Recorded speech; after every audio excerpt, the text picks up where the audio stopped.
ते नाही, पूर्ण पनवेलमध्ये महाविकास आघाडीचे आमचे उमेदवार आदरणीय बाळाराम पाटील साहेब यांचं चिन्ह आहे शिट्टी.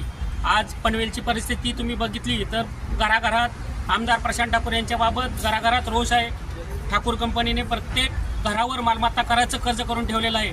अशी ही पनवेलची परिस्थिती आहे. न कुठले रस्ते बघा तुम्ही, पाण्याची समस्या ही नागरिकांना सतत सतावत आहे.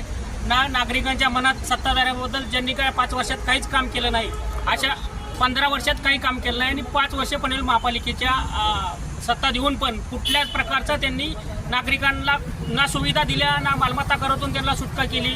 अशा प्रकारे जनतेच्या मनामनात रोष आहे. आणि आज आमचे नेते आदरणीय बाळाराम पाटील साहेब हे निवडणुकीच्या रिंगणात उतरलेले आहेत आणि नक्कीच पनवेलकर त्यांना हे संधी देतील आणि प्रचंड बहुमताने त्यांना निवडून आणतील अशी अपेक्षा आहे आम्हाला. नागरिकांना काय आव्हान करताल? नागरिकांना असं आवाहन करतो